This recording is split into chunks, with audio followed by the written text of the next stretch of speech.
Thank you, Jay, and thank you, Felicia, for the invitation to come out and lay out a little bit of information that I think that will be useful for you, and not only in law enforcement, but I think in any career that you can choose. I can't imagine being on the end that I was coming into law enforcement and sitting in on an interview panel with armed men in uniform is a pretty intimidating experience. So, I think I can probably talk to you a little bit about some things that would make you successful there. But I think the theme today we're talking about, and again, this is from a law enforcement perspective, but I think you can probably correlate this in any form. But since I've been a police chief, I've probably interviewed somewhere between 800 and 1,000 individuals, just kind of taking ballpark notes. And some of the common things that I see that make people successful or unsuccessful, I'm going to talk to you a little bit about today. But there's a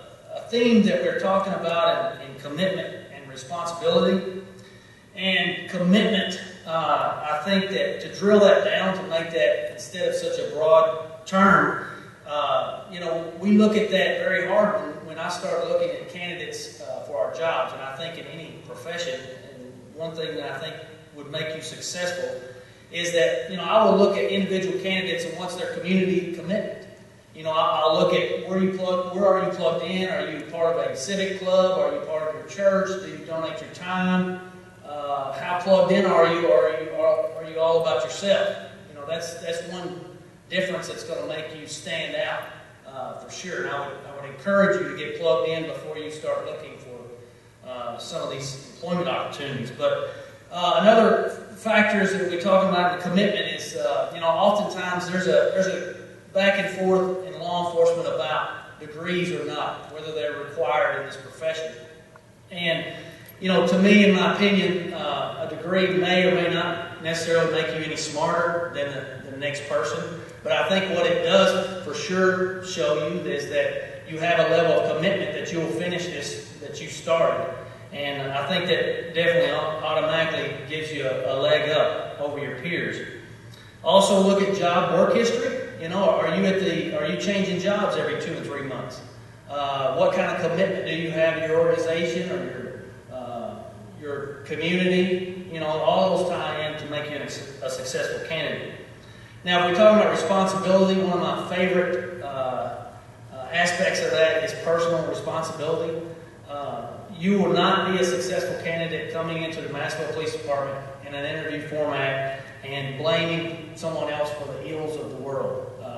I think that humans are responsible for their actions, and while we can't control everything, you can accept those results and you can change what you're doing to affect those results. So I think personal responsibility is super important. Now I'll talk to you a little bit about successful candidates.